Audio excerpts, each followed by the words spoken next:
está gravando e agora eu vou colocar lista de presença. Vocês vão ter uns segundinhos para responder. Vocês vão escrever aí no chat. Presente, tá ok? Valendo, pode escrever. Vamos lá, vai escrevendo.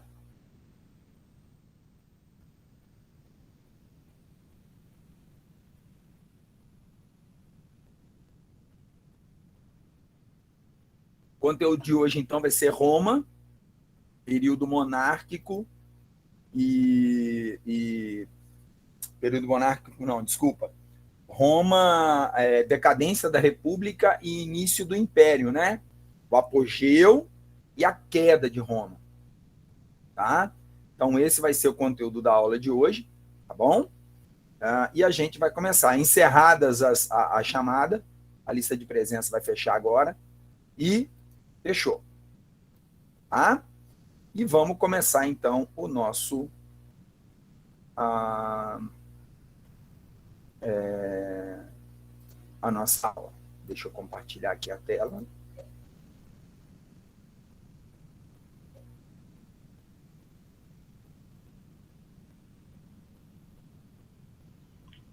Bom dia, boa tarde, boa Todo noite, mundo ouvindo? boa madrugada para você que vai estar Todo mundo ouvindo?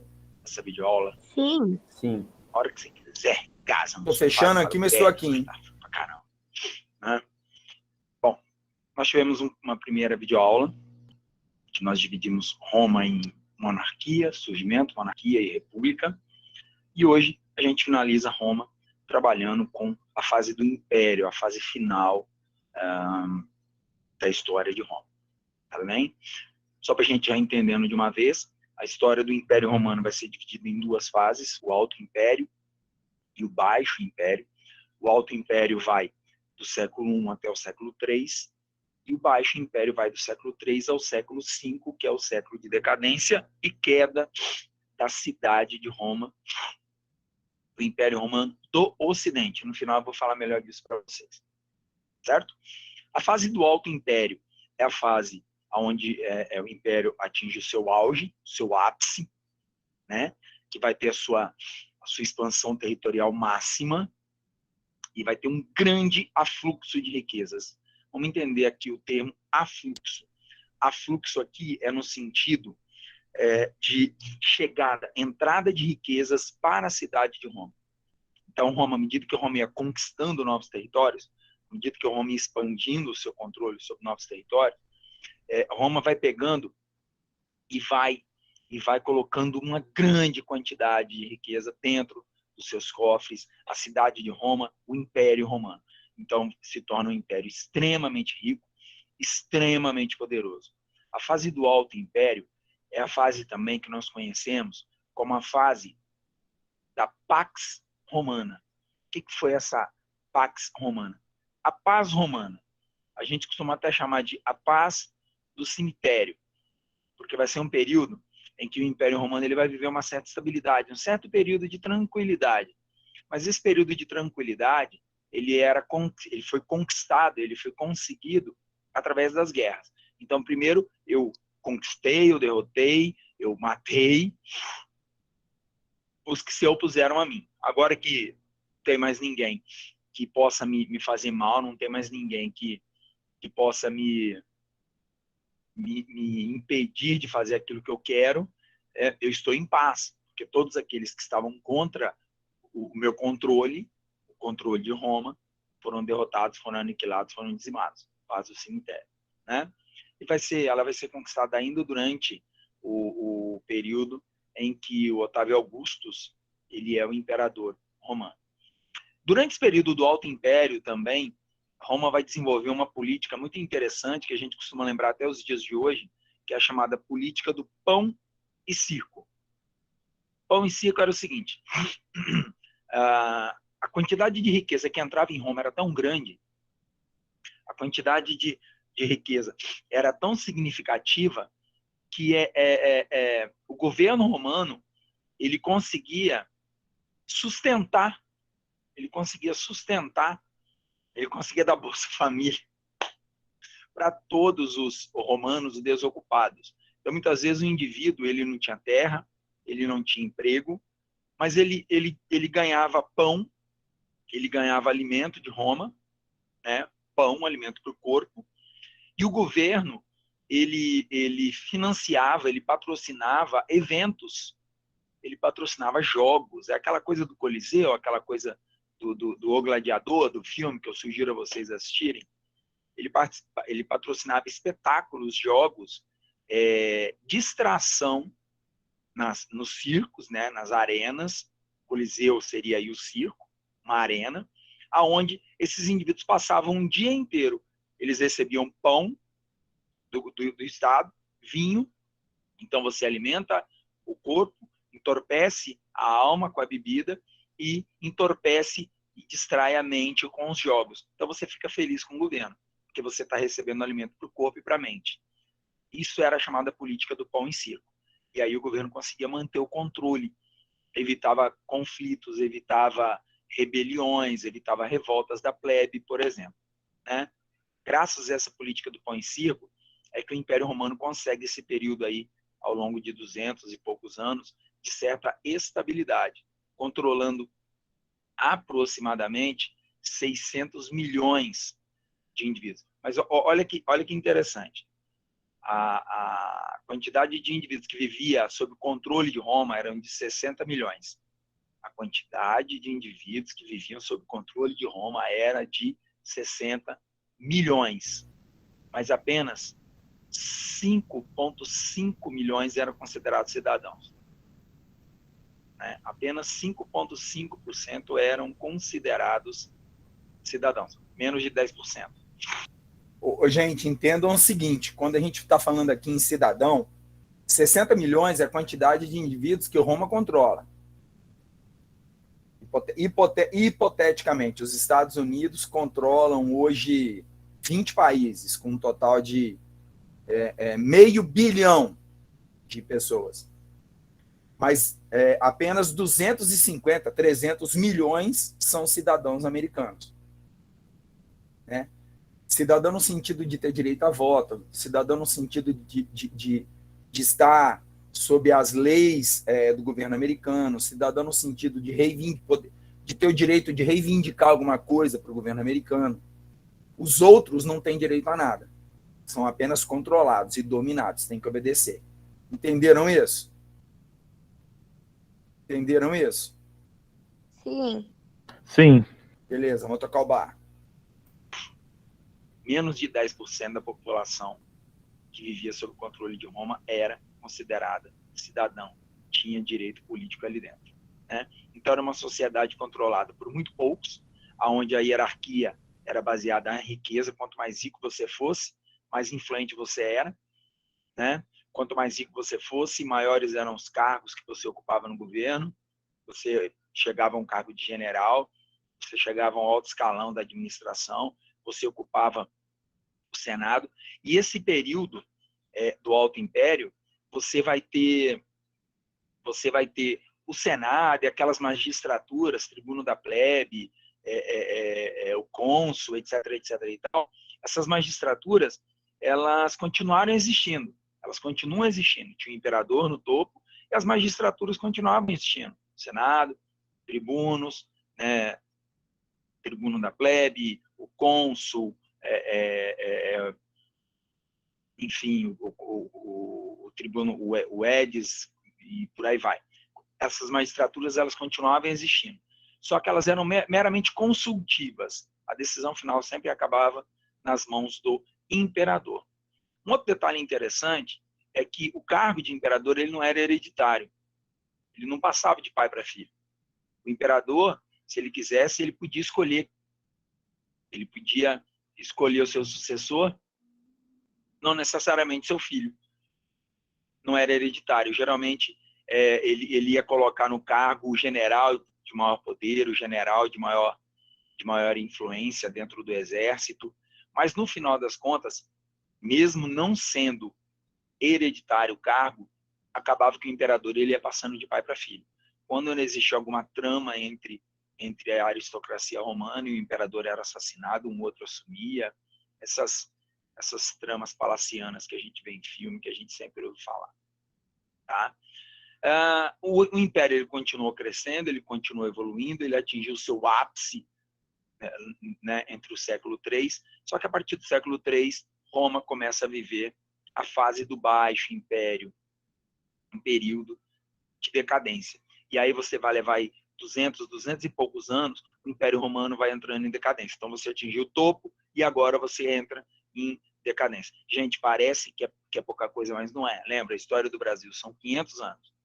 Então o Império Romano ele teve aproximadamente 500 anos de história. Só Império, só Império.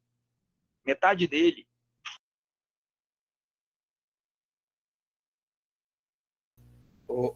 Meninos, só o Império teve 500 anos, tá? A monarquia, a república, tiveram outros 500, quer dizer, você teve praticamente 1000 anos de história de Roma, cara. 1000 anos. Tá? É o dobro do tempo da história do Brasil, por exemplo. Tá? Atentos a isso.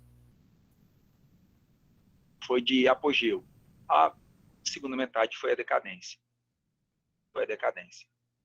Tá? E uma das coisas que, dentro desse período aí, que leva o Império Romano a entrar em decadência foi o próprio gigantismo do Império Romano. O Império Romano ele vai ficar tão gigante, ele vai ficar tão imenso, que ele vai ficar uma coisa quase que ingovernável, quase que impossível de ser controlado, né? E aí, alguns imperadores percebendo isso, eles vão fazer o quê? Eles vão parar com as conquistas territoriais. Eles param com as conquistas territoriais. E o fato de suspender as conquistas territoriais, o fato de acabar com essas conquistas territoriais, acabam acarretando uma crise ao longo dos 200 anos seguintes, que vão levar à decadência definitiva do Império Romano Ocidental. Os fatores para a crise do Império Romano, de forma geral, os fatores estão listados aqui para vocês, né? A crise escravagista, a crise econômica, a crise institucional, a ruralização e as invasões bárbaras. Então, se você pega para entender isso daí, é muito simples, é muito fácil. Primeiro ponto, vocês têm que entender o seguinte: chega um momento que o Império Romano ele é tão gigante, ele é tão grande, ele é tão forte, ele é tão imenso, mas a mão de obra, que era praticamente escravista, né, porque o modo de produção de Roma era o modo de produção escravista, a mão de obra escrava, ela não produzia riqueza e bens na mesma proporção que a população necessitava. E a economia, com isso, acabava não crescendo na mesma proporção que o Estado romano precisava. Então, entendam, a força de trabalho não produz a riqueza necessária para atender a sua população. Automaticamente, a economia do Estado não cresce na proporção necessária que o Estado necessitava. Mas o que compensava isso? As conquistas territoriais. Vão conquistando novos povos, a gente vai saqueando, a gente vai cobrando impostos, etc, etc e tal, e a gente vai complementando a economia do Estado com isso. Só que quando eu paro com essas conquistas territoriais, porque eu já não consigo, já não tem como mais controlar isso tudo, eu estou gigante demais, a minha economia, pura e simplesmente, ela entra em processo de crise econômica. Ela entra num processo de crise econômica gigantesca. Meninos, eu preciso desesperadamente que vocês entendam como cada um desses fatores aí tem ligação com o outro. Um vai gerando o outro. Um está dentro, entrelaçado com o outro. Não é um único fator que determina a decadência do Império, né? E o fim do Império Ocidental. Fim do Império Ocidental. É o conjunto da obra, tá? Então, muita atenção para isso. Até aqui, alguma dúvida? Se quiserem colocar no chat, eu tô... Hã? Eu não tô com dúvida, não. Alguma dúvida até aqui? Alguém? Então, vou tocar, hein? Eu tô olhando o chat, ninguém falou nada também. Vou tocar, hein? Beleza. Né? Então, a economia ela vai entrar em crise. Quando a economia entra em crise, o que o Estado se vê obrigado? O Estado, ele não vai encontrar outra forma para sair da crise econômica do que reduzir gastos. E um dos maiores gastos gigantescos da economia romana era exatamente bancar o exército, porque o exército havia sido profissionalizado pelo consumário, lembra? Lá no período da República. Então, o que o governo faz? Literalmente, ele vai desestatizar, ele vai privatizar, ele vai diminuir o seu contingente militar, ele vai reduzir o exército.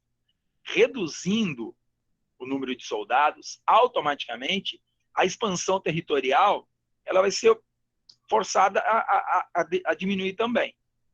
Então, vejam, a minha economia está entrando em crise, eu preciso cortar gastos. Uma das primeiras coisas que eu faço para cortar gastos é reduzir o tamanho do meu exército, que é uma fonte de gasto absurda. Quando eu vou reduzir o número de soldados, quando eu reduzo o meu exército, eu tenho que reduzir a expansão territorial. Quando eu reduzo a expansão territorial, eu vou reduzir a entrada de riqueza no império. A minha crise, ela continua. A minha crise, ela vai continuar. Só que ela vai piorar ainda mais. Sabe por quê? Porque quando eu reduzo a conquista territorial, eu automaticamente também vou reduzir a coisa mais importante para manter minha economia funcionando, o número de escravos. Olha que bola de neve. Se eu não conquisto novas terras, eu não tenho novos escravos. Se eu não tenho novos escravos, o meu número de escravos diminui. Se o número de escravos diminui, a minha produção, a minha economia não se sustenta. Então, com menos escravos, a minha economia diminui. A minha economia diminuindo, o Estado entra em crise. Aí eu vou ter que continuar cortando gasto. Aí eu vou continuar cortando gasto, reduzindo o efetivo militar. Reduzindo o efetivo militar, eu não consigo conquistar novos territórios e, pior, muitas vezes eu não consigo manter os territórios que eu já tenho. Aí eu começo a ser atacado, porque o meu exército está fraco, ele tá em crise, eu não consigo bancar, eu não consigo pagar.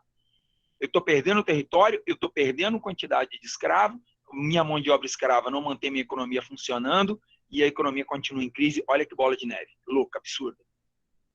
E aí entra um efeito dominó, né? Você vê a segunda, né, do século III em diante, você vê a crise econômica explodindo dentro de Roma. Com a escassez de mão de obra, então, você vai ter automaticamente uma redução da economia, uma redução da produção. Com a redução da produção, você tem uma oferta, às vezes, menor do que a procura. A oferta menor do que a procura vai causar a inflação dentro de Roma. A inflação aumenta ainda mais a crise econômica, né? O Estado, para tentar solucionar o problema da falta de dinheiro, o que via de regra a gente vê acontecer quando o Estado ele precisa solucionar a falta de dinheiro? Ou ele vai vender alguma coisa que ele tem, ou ele vai reduzir, cortar salários, cortar cargos, ou ele vai aumentar ou criar novos impostos. E aí, quando você cria esses novos impostos, também tem um efeito negativo nisso. Você criando novos impostos, sobretaxando novos impostos, você causa muitas vezes a redução da produção, porque muitos não conseguem pagar os impostos que precisam e param de produzir. E aí você vai causar uma crise no comércio. Além disso daí, aumentando os impostos, você aumenta o custo de vida. Aumentando o custo de vida, automaticamente as pessoas passam a consumir menos. Consumindo menos, tem o problema da inflação, e assim vai. É uma bola sem fim isso daí, tá? É uma bola sem fim isso daí. Até aqui, alguma dúvida, alguma pergunta? Não. Tudo tranquilo. Tudo beleza? Podemos seguir? Pode. Sim? Então tá, vamos seguindo. Continua o aumento da inflação, continua o aumento dos preços, a economia continua em recesso, continua em crise, e aí, com o aumento dos impostos, você começa a ver o surgimento das revoltas. A política do pão e circo, ela vai ter que ser encerrada, porque o Estado não vai conseguir manter a política do pão e circo funcionando, né? Ela vai ser encerrada. Mais motivos ainda para revoltas, né? E aí você chega num ponto, então, que o Império Romano ele vai entrar literalmente numa crise institucional. A crise econômica ela vai atingir não apenas o pobre, mas ela vai chegar uma hora que ela vai atingir também a elite romana, que vai passar a brigar entre ela, disputando cargo, disputando privilégios, e o resultado disso você passa a ter dentro de Roma uma verdadeira anarquia. Uma verdadeira anarquia. Um desgoverno, aumentando a corrupção, deteriorando o Estado, deteriorando as instituições, e as instituições romanas, que durante séculos funcionaram e mantiveram o império funcionando, elas vão ficar inoperantes. Literalmente, as instituições de Roma não conseguem se entender e encontrar solução para os seus problemas. O resultado disso, a economia entra em crise, a sociedade romana entra em crise, você vai ter um desabastecimento nas cidades, e aí, muitos romanos, o que eles vão começar a fazer? Eles vão abandonar as cidades, eles começam a abandonar as cidades e fazer um processo inverso. Ao invés do êxodo rural, você começa a ter o êxodo urbano. Muitos romanos abandonam as cidades e vão viver no campo, para estar mais próximo dos locais de produção. E não apenas por isso. Nesse mesmo momento que Roma começa a viver um processo de ruralização, por conta do desabastecimento, e você então passa a ter o êxodo urbano, ao mesmo tempo que esses indivíduos começam a abandonar as cidades e ir para propriedades autossuficientes, autônomas, que eram autossuficientes, produziam tudo que precisavam, etc, etc e tal, ainda com mão de obra escrava, mas muitos homens livres começam a pedir para viver nos latifúndios romanos, para poder trabalhar ali, para ter acesso ao alimento, para ter a proteção dos patrícios, dos nobres, né, que vão formar seus pequenos exércitozinhos ali para tentar se proteger. Ao mesmo tempo que isso tudo está acontecendo, povos que viviam dentro e fora do Império Romano percebem essa fragilidade no Império Romano. E aí é quando começam a acontecer as chamadas invasões bárbaras. Povos que viviam dentro, em paz até um determinado momento, e fora do Império, começam a invadir o Império Romano. Começam a invadir o Império Romano. E aí o Império Romano, com o seu exército enfraquecido, com o seu exército diminuído, ele se sente impotente, ele fica impotente, não consegue resistir a isso. E aí a crise, a decadência, ela é acelerada até a queda efetiva de Roma no século V. Meninos, para registro, a fins de registro, tá? Quem são esses bárbaros? Eu acho que tem alguém com o microfone ligado, desliga, por favor. Quem são esses bárbaros? São indivíduos, são povos, são grupos populacionais que não comungavam da cultura dos romanos, tá ok? E que, em sua grande maioria, viviam fora dos domínios do Império Romano, tá? Não necessariamente eram iletrados, sem filosofia, sem uma estrutura política, povos que viviam no meio da floresta. Não é aquilo muitas vezes que a gente imagina e que vem em filme, tá? São povos que não comungavam, que não tinham a cultura, que não tinham a estrutura cultural, social dos romanos. Então, para os romanos aquilo era tido como inferior, como ruim, como pior. Esses são os bárbaros. Durante bastante tempo, esses bárbaros, eles viviam, eram permitidos até mesmo viver dentro do território do império, com relativa paz, pagando tributos, pagando impostos, servindo ao império, e o governo deixava. Em muitos momentos eles eram inclusive usados no próprio exército romano, tá? E eram pagos para isso, lutavam no exército romano e eram pagos para isso. É comum a gente encontrar filmes, tem um filme, por exemplo, do Rei Arthur, com o Nicolas Cage, que mostra, né, que os romanos eles pegavam povos de diferentes áreas e tal, que eram tidos como bárbaros e eram treinados para pelotões de elite do exército romano. Se você pegar o próprio filme O Gladiador, com o Russell Crowe, né? Você vai ver isso daí, povos sendo escravizados e muitos lutando no exército romano, né? Eles eram usados para isso. E quando eles percebem o enfraquecimento do governo, a fragilidade do governo, eles se aproveitam dessa fragilidade e pimba. Tá legal? Até aqui, alguma dúvida? Não. Alguma dúvida? Alguma pergunta? Eu vou Professor, passar. Oi.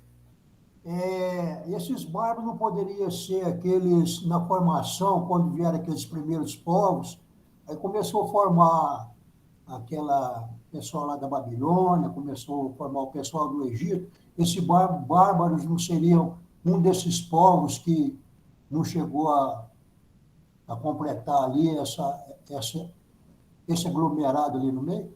Ô, Valdeir, são exatamente esses grupos, só que você tem que pensar 2.000 anos depois. Você está falando de uma Babilônia 2.000 anos antes de Cristo.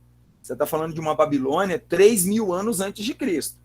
Você está falando dos egípcios 3.000 anos antes de Cristo. Aqui a gente está falando de um Império Romano 500 anos depois de Cristo, quer dizer, 3.500 anos depois. 3.000 anos depois.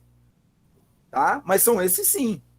São esses sim. É uma demonstração. Por exemplo, para os romanos, os egípcios, mesmo com sua cultura, com a sua escrita, com a sua arquitetura, eram bárbaros. Eram bárbaros. Os judeus, mesmo com a sua cultura, com a sua religião, com a sua escrita, eram bárbaros, não eram cidadãos romanos. Tá? Mas viviam dentro do território romano, dentro do Império Romano. Tá? Então, Beleza? bárbaros é todo aquele que não é romano, então. Aquele que não é romano ou que vive fora da Jurisdição. da extensão territorial do Império, das Ah. áreas dominadas pelo Império. Tá bom, tudo bem. Tá? Mais alguma dúvida? Obrigado. Show. Mais alguma dúvida, gente? Não? Ó, eu vou passar a segunda lista de presença agora, hein? Esperem. Ih, deu tilt aqui, peraí. Eu vou ter que tentar depois, então. Um segundo.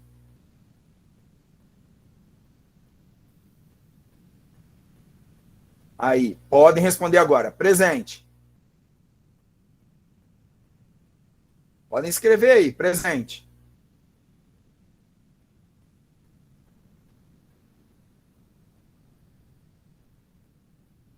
Meninos? Caiu a ligação? Vocês estão me ouvindo? Sim. Sim. Então, Sim. vocês estão escrevendo presente? Sim. Sim. Não está aparecendo aqui para mim, não.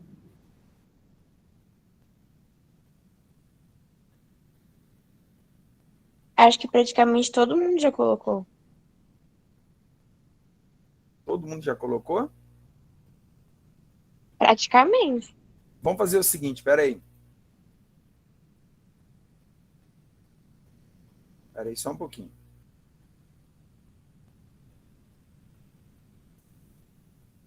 Não, tá beleza, tá beleza. Show. O download foi concluído, não quero doação. Meninos, eu vou dar a vocês 2 minutinhos para vocês irem tomar uma água. Vamos lá? 2 minutos para vocês irem tomar uma aguinha. Pode ir lá e a gente volta depois. Daqui a 2 minutinhos eu retorno.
Professor, Oi. parece que tem uma aluna querendo entrar na sala aí, tentou por umas 2, 3 vezes já. Eu não consigo ver essas coisas, estou dando aula aqui, não tenho como ficar vendo o chat, eu já expliquei isso para vocês. São 11h20, a aula já está quase no fim, eu não consegui ver, não. Se ela entrou aqui, eu até escutei uma chamada aqui, mas eu abri a tela e não consegui ver nada, não. Depois que a coisa fala com ela. Infelizmente, 11h20. Vou entrar agora. Mas obrigado assim mesmo, tá, Valdeir?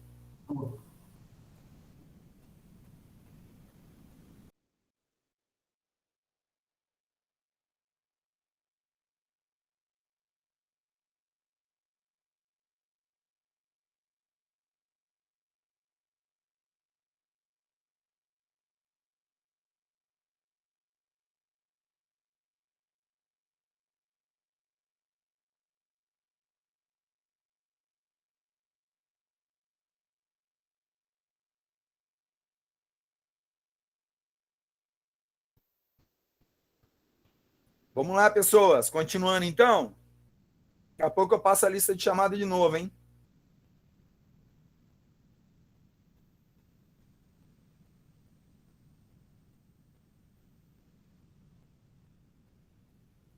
Soltei aqui, hein? Alguns imperadores até tentaram reverter esse problema com algumas medidas. Por exemplo, Diocleciano, para tentar combater a inflação, ele criou a lei do máximo, né, para tentar combater a questão da inflação. Essa caneta pode custar no máximo R$1. Você quer vender ela 90 centavos, você pode. Você só não pode vender ela a R$1,10, porque o preço máximo dela é R$1. São medidas ortodoxas para tentar segurar a inflação. Só que elas não vão funcionar, porque o comerciante vai boicotar, o governo não vai conseguir fiscalizar, né? Uma outra medida do Diocleciano, ele vai até tentar dividir o império em dois, né? Ele vai criar o Império Romano do Oriente e o Império Romano do Ocidente, né? E vai aí criar uma chamada tetrarquia, com 2 Césares. Eles vão tentar fazer isso daí, né? Para dividir, vamos diminuir o tamanho do império está grande demais, vamos pegar o Império Romano Ocidental e o Império Romano Oriental. E aí a gente reduzindo o tamanho do império, provavelmente a gente vai conseguir administrar melhor. Só que aí você, criando dois mecanismos de governo, você dobra os seus gastos com funcionalismo. Então, ao invés de ajudar, acaba piorando. Constantino foi outro que, na tentativa de chamar, de buscar o apoio dos cristãos, olha, que louco isso, né? A partir do cristianismo, no início os cristãos eram perseguidos, jogados aos leões, eram mortos, eram crucificados, etc, etc e tal. Só que o cristianismo, na palavra inicial e primordial de Deus, de Jesus, o cristianismo pregava humildade, pregava que o sofrimento, a dor seriam recompensados no céu, etc, né? Todas essas questões religiosas que a gente conhece. E o que acabou acontecendo? Eles eram perseguidos, mas mesmo perseguidos, a religião cristã, a fé cristã, ela cresceu muito dentro do império. E mesmo escondidos, eles foram crescendo e se espalhando dentro do império, aumentando o número. E aí o Constantino, para tentar conseguir o apoio dos cristãos, para acabar um pouco com as revoltas, para tentar uma medida política, né, popular, ele vai criar uma lei que é o Édito de Milão, que vai dar liberdade de culto. Ele vai dizer assim, olha, agora em Roma você pode seguir a religião romana, que era politeísta, etc, etc e tal, como os gregos, ou você tem liberdade de seguir a religião que você quiser, inclusive a cristã, né? Constantino, ele vai fundar uma outra capital para Roma, para o Império Romano. Ele vai mandar construir a cidade de Constantinopla. Meninos, esse ponto ele é muito interessante porque ele é um divisor de águas para o cristianismo, tá?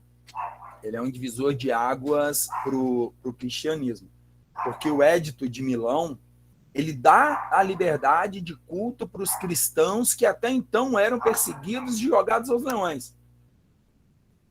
na tentativa de conseguir o apoio dessa parcela que crescia a cada dia dentro do Império, inclusive dentro do exército, soldados que começam a acreditar na vida após a morte, no céu, no inferno, no Deus, né, do cristianismo, e ele busca o apoio dessa parcela agora para o governo dele.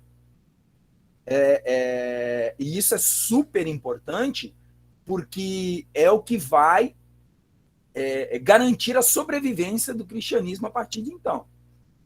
Porque talvez se continuasse sendo caçado e perseguido, o cristianismo poderia ter desaparecido.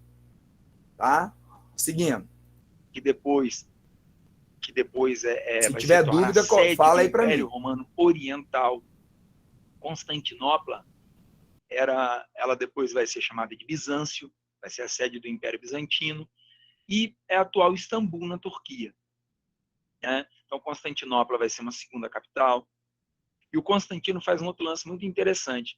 Ele cria a chamada Lei do Colonato. O que vai ser essa Lei do Colonato? Isso é importante para a gente estudar depois feudalismo. A Lei do Colonato era uma lei que prendia o camponês na terra. Porque vai chegar um momento que, como eu não conquisto mais terras e eu não tenho mais entrada de escravos, eu vou ter que passar a usar mão de obra livre. Porque os meus escravos estão ficando escassos. Então, eu vou ter que usar mão de obra livre. E aí, o que o Constantino vai fazer para atender os interesses da nobreza, dos patrícios? Ele vai criar a Lei do Colonato. A Lei do Colonato era o seguinte: todo camponês que vivia dentro de uma propriedade, ele passava a ser preso àquela propriedade. É mais ou menos assim.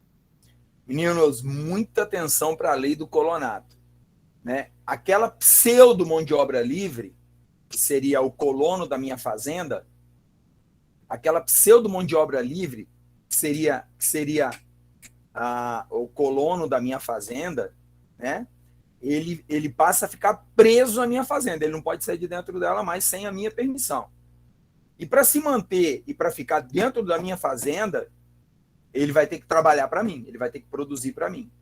Então, esse vai ser o cerne, vai ser o início, vai ser a sementinha do sistema feudal, da servidão feudo-vassálica, da servidão dentro do feudalismo. Muita atenção para isso, a Lei do Colonato. Tá bom? Alguma dúvida, alguma pergunta? Rapidão para a gente finalizar. Não. Podemos seguir? Pode seguir. Então vamos seguir, hein? Assim, eu sou dono de uma fazenda e eu tenho aqui 5 famílias que moram aqui dentro. Pela Lei do Colonato, elas são presas à minha propriedade. Elas só podem sair da minha fazenda com a minha autorização. Eles vão ter que trabalhar, eles vão ter que viver ali dentro agora. Né? Essa Lei do Colonato, no futuro, ela vai ser o alicerce para a servidão, para o servo feudal, para o servo da gleba. Tá? É uma tentativa mesmo de solucionar o problema da ausência de mão de obra escrava. E o Teodósio, de 378 a 395, ele vai transformar o cristianismo na religião oficial. Olha bem, hein? Em 395, o cristianismo deixa de ser a religião perseguida e rejeitada para ser a religião oficial do Império Romano. E o Teodósio, ele divide o Império Romano do Ocidente, com capital em Roma, e o Império Romano do Oriente, com capital em Constantinopla, numa tentativa mesmo de solucionar, de tentar defender Roma, mas não adiantou de nada. Meninos, olha bem, praticamente 50 anos depois do Edito de Milão, que dava liberdade de culto de Constantino, praticamente 50 anos depois, Teodósio muda a regra do jogo. E aí ele fala o seguinte: olha, agora a religião oficial de Roma é o cristianismo. E todos que não forem cristãos, agora é que vão ser perseguidos. Então, o certo agora é ser cristão, o errado é não ser cristão. E os romanos vão ter que abrir mão da religião que durante 1000 anos eles seguiram. E vão ser obrigados agora a se tornarem cristãos. Por quê?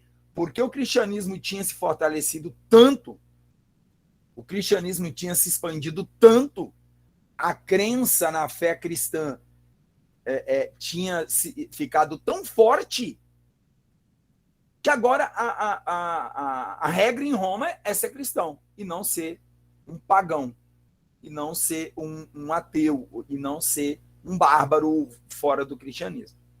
Olha como a regra mudou. Dúvidas? Perguntas? Em relação a essa lei do colonato, as pessoas, então, nela, elas eram obrigadas a trabalhar na terra, e elas não podiam sair. Só com a permissão do nobre, né, do patrício. Ah, sim. Então tinha que ter a permissão, né?